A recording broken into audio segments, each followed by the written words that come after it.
Assalamualaikum warahmatullahi wabarakatuh. Bismillahirrahmanirrahim. Tabarakalladzi nazzalal furqana ala 'abdihi liyakuna lil 'alamina nadhira. Allahumma shalli wa sallim wa barik ala sayyidina Maulana Muhammadin wa ala alihi wa sahbihi asma'in, amma ba'du. Yang kita hormati bersama Profesor Dr. Muhammad Quraish Shihab, semua yang hadir saya hormati, karena kalau mau nyebut sudah disebut Pak Rektor sebagai bentuk penghormatan bahwa ingatannya jenengan itu bagus, pokoknya kayak yang disebut Pak Rektor. Kedua, saya alhamdulillah ini rektornya tawaduk sekali, tahu diri, jadi alhamdulillah bagus.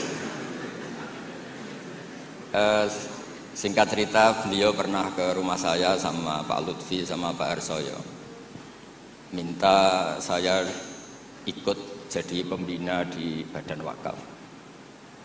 Ya karena diteror, didatangi orang-orang sepuh, saya bilang iya gitu. Kalau adat Jawa itu kalau didatangi itu kan kayak diteror. Yes. Padahal saya di sini tuh lama sekali.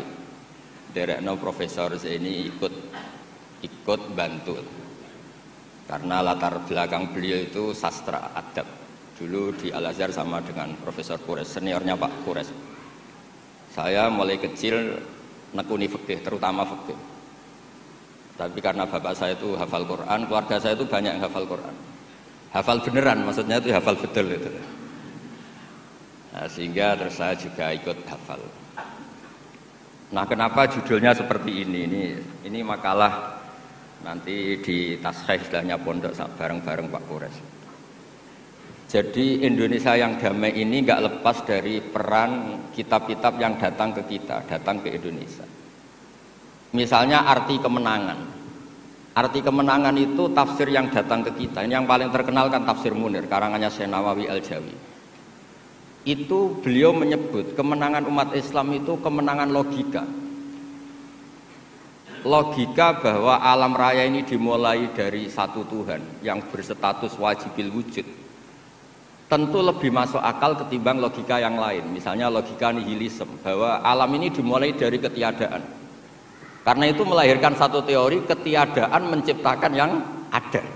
Jadi nanti membingungkan, ada teori al-adamu yakhluqu maujudan. Sesuatu yang enggak ada itu menciptakan yang maujud. Itu tentu enggak ketemu nalar. Ini saya baca ya, nanti di tasih Pak Quraish. Awal makalah, saya baca Arabnya. Jadi yang pernah kuliah di Fakultas Syariah ini dosennya banyak yang santri saya ini, tapi enggak berani baca depan saya. Nanti kalau salah langsung dipecat sama Pak Rektor. Saya di sini itu mulai tahun 2000 sama Profesor Zaini. Dulu belum Rektor itu Pak Fathul Wahid. Tahu-tahu jadi atasan saya ini. Enggak bener, tapi nanti di akhirat atasannya saya lagi nanti kalau. Karena yang bisa nyafaati itu orang hafal Quran itu. Jadi harus saya baca ya. Kata Syekh Nawawi, wa may yatawallallaha wa rasulahu walladzina amanu fa inna hizballahi humul ghalibun. Siapa yang mempertuhankan Allah, mengikuti semua aturannya Allah, seterusnya terus pasukan Allah itu pasti menang. Ini ikut Al-Maidah 56. Wa may yattakhidhum awliya fin nusrah fa innahum junduwa wa junduwa humul ghalibun ala a'daihim bil hujjah fa innaha mustamirratun abadan amma bisaulah wa daulah faqat yuhlabun. Jadi kemenangan umat Islam yang permanen itu kemenangan logika.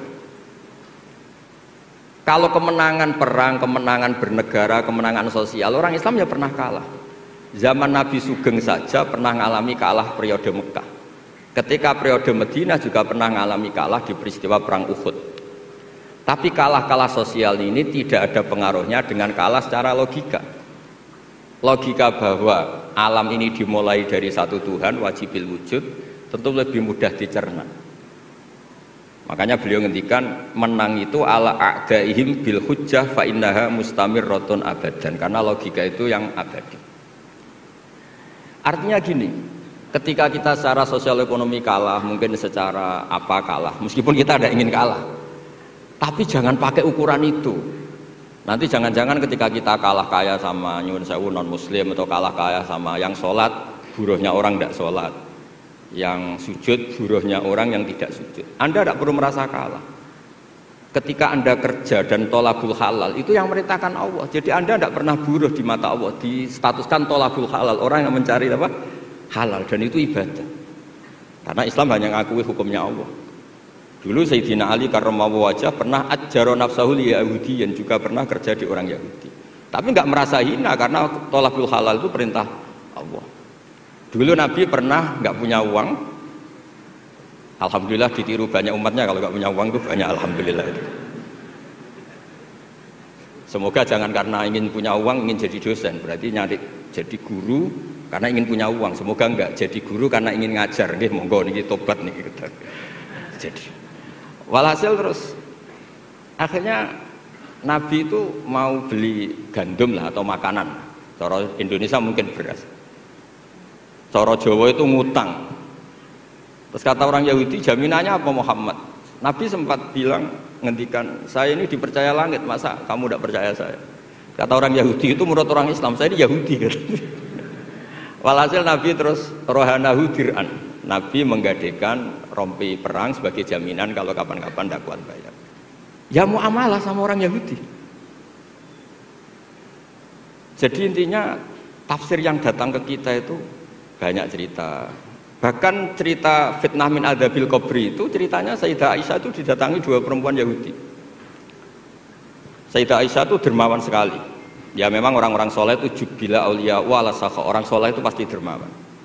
Karena sering dikasih, terus si orang Yahudi, perempuan Yahudianya ini mendoakan semoga kamu diselamatkan dari siksa kubur. Sama sih ingat redaksi di kitab Bukhari itu. Walam an'am an usaddiqahuma, kata Sayyidah Aisyah, saya tidak nyaman membenarkan dia karena dua orang ini orang Yahudi. Setelah Nabi datang terus diceritani sama Sayyidah Aisyah, itu benar bahwa nanti memang ada adzabil qabri. Semenjak itu ada isti'adzah min adzabil qabri. Allahumma inni a'udzubika, seterusnya sampai min adzabil qabri wa fitnatil mahya. Dan masih banyak lagi cerita-cerita sosial Nabi yang Nabi tertawa-tawa ketika orang Yahudi bilang nanti pas kiamat itu kan hancur semua Muhammad. Lalu orang-orang sudah mati diletakkan di mana? Pokoknya terus orang Yahudi cerita-cerita terus Nabi tertawa-tawa, fadhahika hatta badat nawajiduhu tasdiqan lima qalahul habru. Nabi tertawa-tawa, oh iya benar. Semenjak itu ada ilmu bersama bahwa kalau orang Yahudi, orang Nasrani cerita ilmiah itu la tusaddiquhum wa la tukadzibuhum. Kamu jangan ngambil sikap membenarkan, juga jangan sampai ngambil sikap mendustakan. Kamu benarkan jangan-jangan pas yang muharraf, yang tipuan. Kamu dustakan jangan-jangan yang masih orisinil. Makanya secara ilmiah Nabi ngintikan la tusaddiquhum wa la tukadzibuhum. Intinya tidak ngambil sikap ekstremis itu juga ajaran tafsir yang sampai ke kita. Karena kita ini butuhnya menang fil hujjah. Dan Allah sering ngendikan di beberapa ayat, diantaranya tentu qul falillahil hujjatul baligh.